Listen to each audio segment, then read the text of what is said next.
Good morning guys, today we will be reviewing again this 5-in-1 welding machine. It's a Predator Flux 5 reactor. Okay, we will be reviewing its TIG function. This one, yes, this one. And this is not included in the package. This TIG cable is not included. Yes, but this is a lift TIG.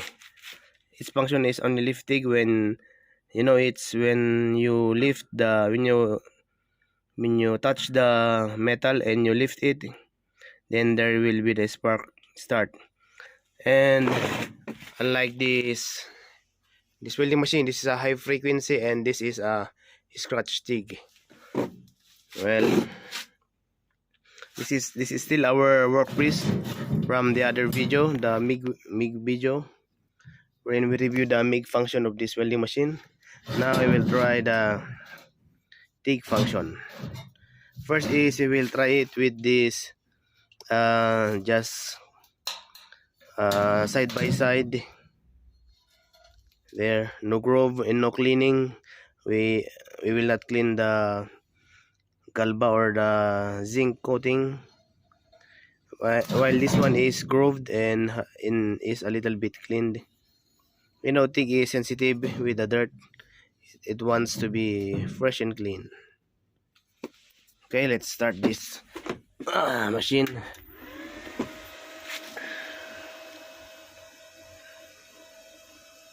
Okay, let's change to TIG. Okay, and this, by the way, is we will put it to DCEN. The torch is negative, the ground is positive, and this is the a lift TIG has only two. This one directed to the argon. This is our argon. We'll now open our argon tank.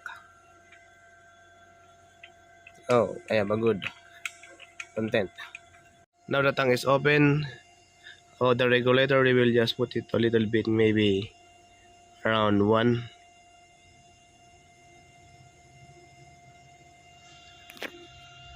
Let's see.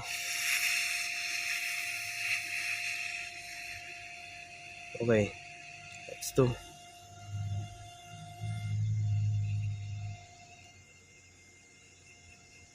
Maybe it's okay. As I told you, this machine is overrated, 300 amps, but actually it is like 200 amps. That's why we will guess the ampere we will be using. Let's sample it like this.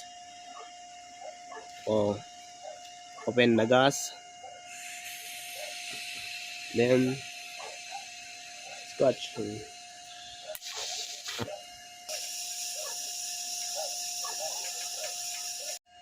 Okay guys, that's 156 ampere. Maybe let's crank it a little bit up.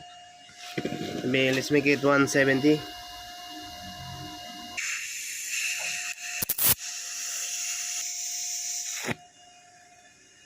Anyway, it is a good. It has a better result than 150. I think we will stick with this 170 amps. Oh, there you are. I think I have a bad tungsten. That's why it has a bad color there. I will try to grind this, clean this up. It's so bad. Okay, as you can see now guys, we have now a clean tungsten. Maybe we can have a different result. More.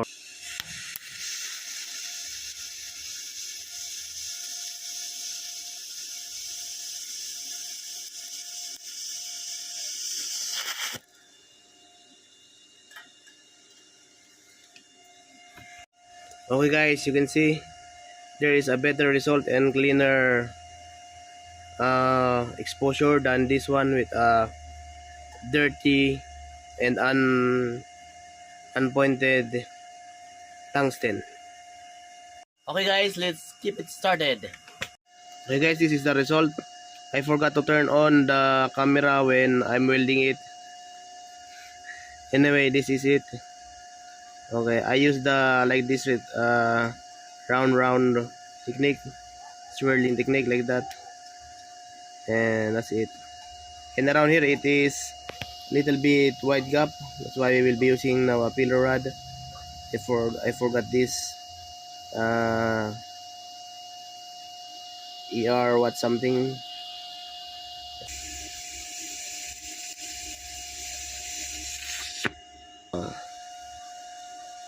It's fast. It can run fast with filler rod. Okay guys, now we will be trying uh this grooved one here. Okay, and it is cleaned. The galvanized is a little grinded. Okay. Okay guys, this is the result of the grooved and with a cleaner groove. I grind the galva on the sides. You see, it has a fine and cleaner weld. But my camera went out of memory, that's why it didn't record. Maybe I'll try again this on the other side. This side, okay. I will grind this again and clean, and let's try again.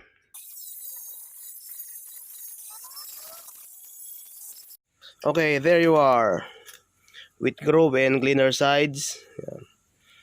Okay, let's try again welding this thing.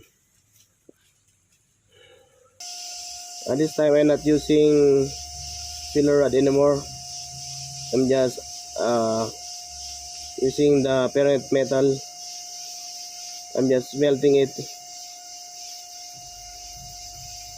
Now I will add, because it is too wide. The groove is too wide and the metal can't fill up. Too wide.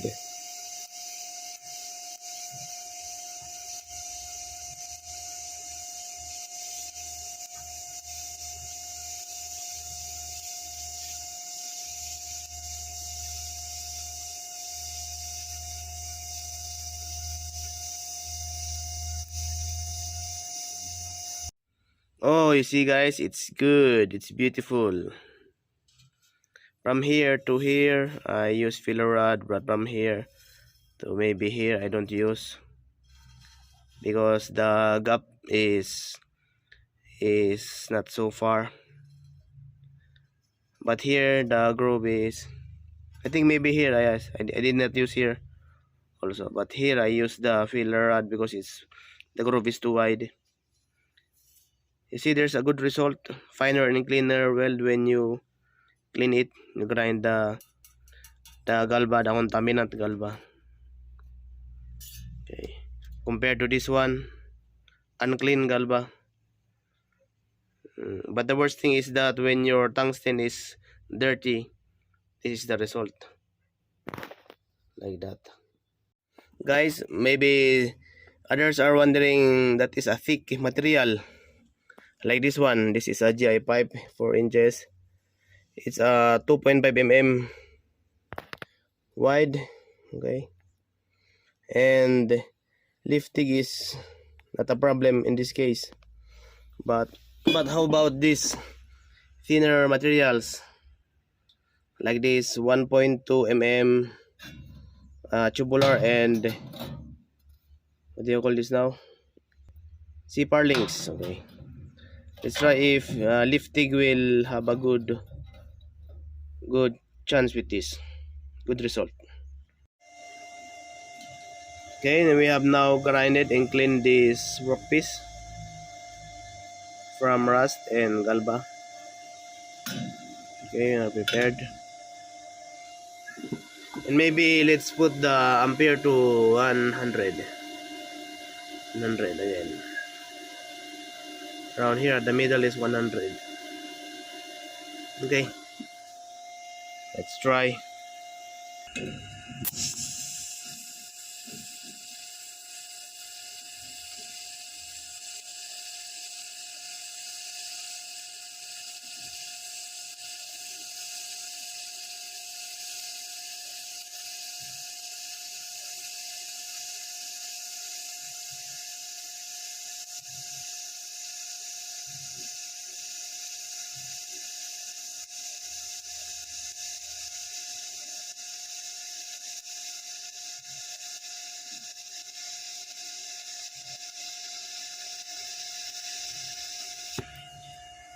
So there it is, guys. Lifting, it's good. It's a good result.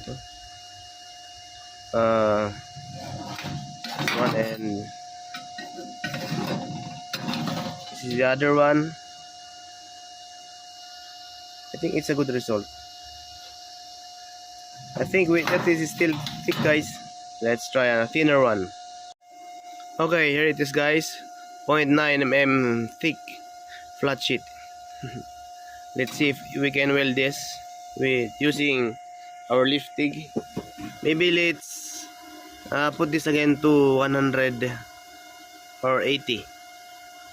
Okay, let's try that.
As we can see, here, I have a good start, and it is going right until I screwed up and I have a mistake here, and it continued. Later on, I cannot manage the heat anymore. It continued on melting up here. This one, this side, and nothing to control here. And until I can't manage the heat anymore around here, so I restarted here, and I made it a little bit, and it started to make a hole again. Heat management, and that's it. I think it is doable, but you must be a little, it is a little bit tricky, and you must be a little bit skilled to be able to manage this super thin metal. Maybe some are very good, they can make it, but working on this thin metal, I prepared that scratch stick, this one with the teeth. You can spot weld, you can manage the heat, and also that one, the high frequency and scratch TIG. Okay, guys, that's our little review of the lift TIG function of this Predator 5-in-1 flux reactor machine. And to those who are planning to buy this kind of machine, and now you can now have a review, you can now decide on to buy it or not. I think it's a good machine, but some job needs some specific tools for it. Okay, I hope you enjoyed this review. See you again later.